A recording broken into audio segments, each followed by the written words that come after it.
Oi pessoal, boa noite.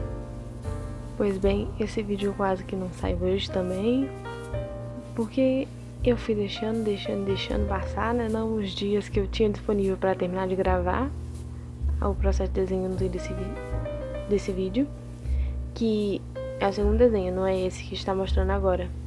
Esse aí foi o que eu comecei para esse vídeo, só que aí eu não tava gostando como ele tava ficando. Eu já não tava gostando como ele ficou depois que eu fiz a line art, porque depois eu percebi o quão desproporcional, torto e cabeçudo estava o desenho.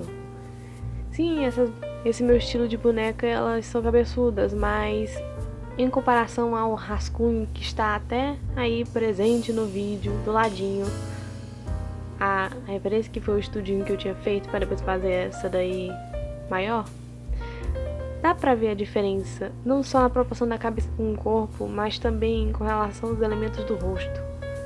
O rosto no estudinho estava bem delicado, menor e tava melhor.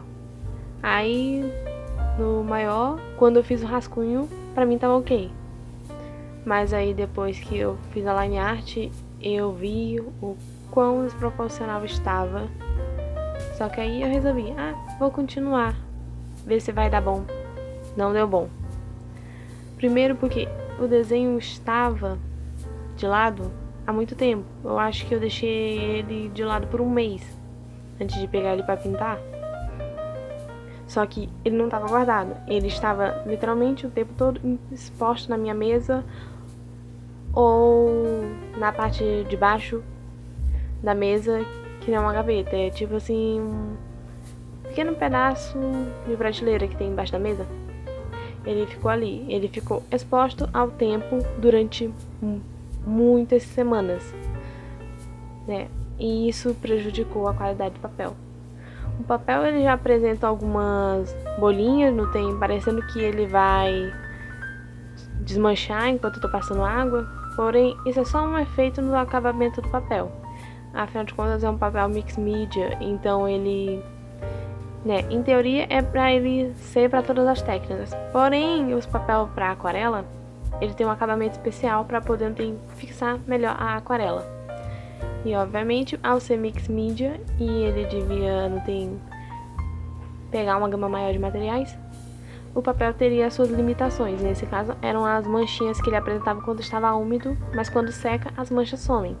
Só que nesse caso, aquele desenho, por causa dele ter ficado muito tempo exposto ao tempo, as manchas não sumiram e estavam apresentando muito mais manchas do que antes. E estava começando a inchar, digamos assim, que,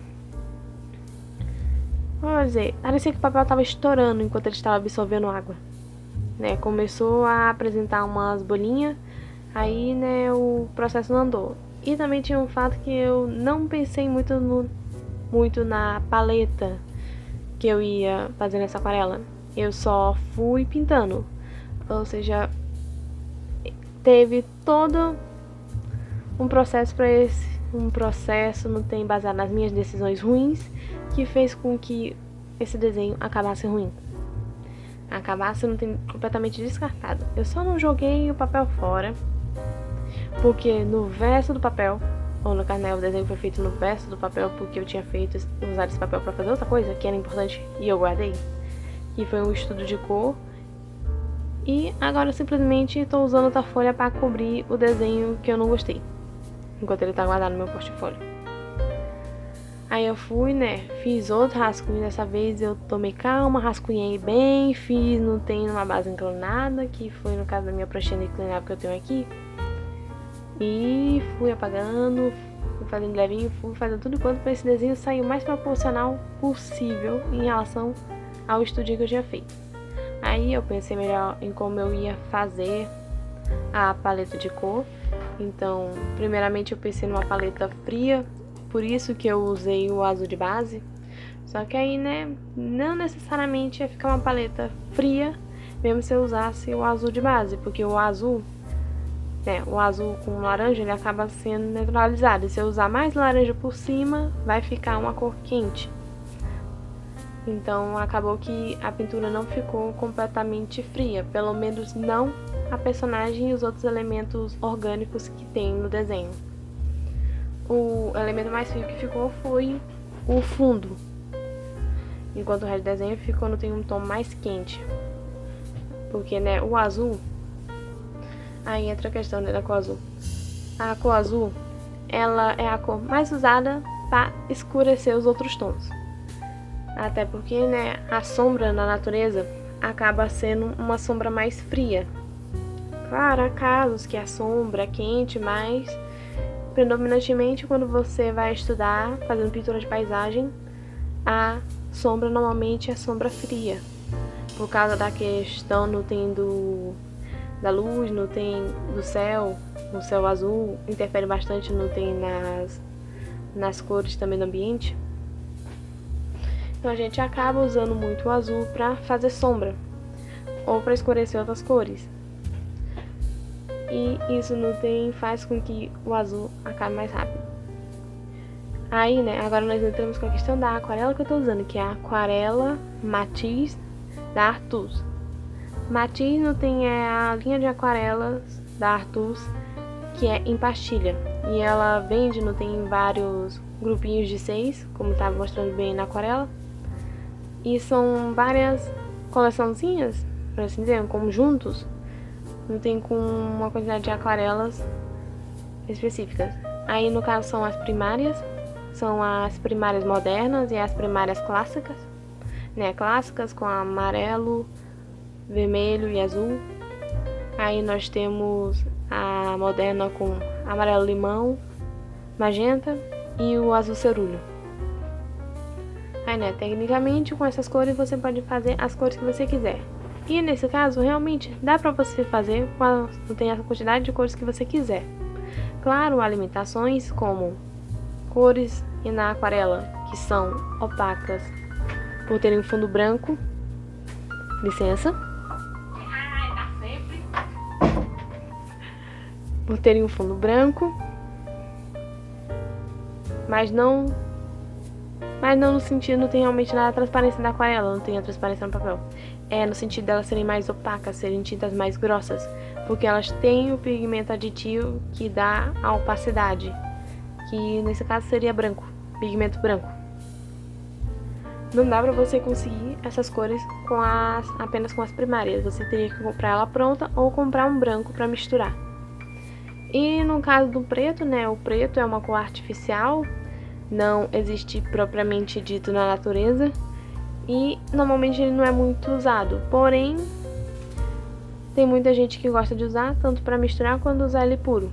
Eu aqui no caso, eu gosto de usar nas aquarelas colares que eu tenho, que é as aquarelas que tem preto. E aqui, né, na Artus, ela não tem, então eu sempre tenho que misturar, que foi o caso aí que eu tive que fazer no cabelo dela, onde eu sempre vou misturando o vermelho com o azul cerúleo, que é a mistura mais rápida para alcançar o tom mais escuro possível nessas aquarelas, que seria o cinza neutro, o que é também conhecido como cinza cromático, ou simplesmente a cor resultante das 3 primárias. Que, né, aí vai o vermelho, que já é uma mistura de magenta com amarelo, aí vai adicionando a cor que falta na trindade para formar a cor neutralizada, que nesse caso seria o cinza. Um cinza bem escuro. Aí, né? Aí isso também faz o azul acabar mais rápido. Eu estou falando isso porque basicamente a cada vez que eu uso essa aquarela eu estou chorando por ver que cada vez mais a partilha da aquarela azul, das duas no caso, está ficando cada vez mais vazia. Eu aqui já estou me planejando para comprar uma da coleçãozinha que só vem as cores azuis. Porque, né, o azul é o que eu mais uso. E comprar outra das cores primárias, porque por enquanto eu não vejo necessidade de comprar outras cores prontas, comigo conseguindo fazer as misturas. Eu gosto de falar que, né, as aquarelas da Artus, o conjuntinho com as 6, dependendo ainda das cores de qual você for comprar, tem um custo de normalmente entre R$ 42,00 a R$ 55,00. Vale a pena? Olha, pelo que eu testei, vale vale, pelo menos é o mais próximo que você vai ter de uma aquarela profissional, no sentido das características que uma aquarela deve ter, com transparência, a questão das misturas, que faz mistura muito bem, a questão do degradê, diluição, né, as camadas transparentes, que você consegue não tem que fazer uma camada na outra, ver, não tem as camadas sobrepostas e fazendo tem as misturas por camadas. Aí eu fiz, né, a mistura por camadas, eu fiz no desenho inteiro, eu fiz a base todinha de azul e fui aplicando as cores por cima, não tem agregando cor, camada sobre camada para fazer as cores no final. A pele que eu fiz é uma pele branca, bem clarinha, e tinha azul no fundo. E para chegar no nesse tom de branco bem claro, pálido, você tem que colocar o azul para neutralizar a cor laranja. Daí você vai colocar por cima. As misturas que ela faz são boas misturas. A única ressalva que eu tenho é sobre o magenta, que ela é uma cor muito forte. Realmente é uma cor muito forte. Quando você mistura com outras cores, ela sobrepõe na mistura. Quando você vai fazer pintura de camadas, você tem que usar ela com moderação, porque senão ela engole a outra camada de outra cor que você for colocar por cima. Eu não sei se foi um problema de lote, porque quando eu olhei a caixa, eu já não tenho mais a caixa, mas eu lembro disso porque eu cansei meio de analisar bem todas as informações que vinham na caixa antes de jogar fora. Que a caixa é provavelmente do segundo lote da aquarela. Hoje em dia provavelmente já deve estar, sei lá, no 15º, 20º lote já, porque né, faz anos, tanto que eu comprei, quanto também faz bastante tempo que lançaram a linha da Matiz, da Artus. Então provavelmente, talvez ela não tenha mais essa característica que a minha tem, as que são formuladas agora. E mesmo que tenha, não é um defeito tão grande, é só uma questão de que você tem que ser moderado na hora de usar a cor. Eu recomendo, né? Você pode comprar o estojo vazio, que tem capacidade para você ter 24 partilhas, né? Você compra 4 conjuntinhos e põe lá. Eu comprei o estojo grande justamente para eu ter primárias e pelo menos 2 conjuntos não tem de outras cores que eu uso mais, que nesse caso seriam o azul. E acho que eu vou comprar a de marrons, que né, alcançar marrom em qualquer mistura é um pouquinho difícil, principalmente se você não tiver prática ou não tiver muitos meios de alcançar ela facilmente, né? Se alguém assistiu esse vídeo e não tem querendo saber um pouco mais da aquarela da Artus e sabendo que esse tem um preço bom, eu vou deixar alguns links na bio. Na bio não, é na descrição do vídeo. De algumas lojas no tem que vendem as aquarelas. Eu vou caçar também na loja que eu comprei. E eu vou deixar aí na descrição os links. Né, eu vou tentar ver se eu acho não tem promoção. Mas, né, dependendo de quando você está assistindo o vídeo, provavelmente a promoção já acabou. O produto já acabou também, ou a loja fechou, ou já caiu a Shopee também. Aí, né, veremos. Torcendo pra quando você for assistir esse vídeo, os links ainda estejam aí funcionais. Né, tô aí mostrando, né, esse aí, o pincel que eu tô mostrando é o pincel que veio junto com o estojo. É um pincel bom, porém eu prefiro usar ele pra guache. Bem, é isso por hoje. Até o próximo vídeo. Tchau!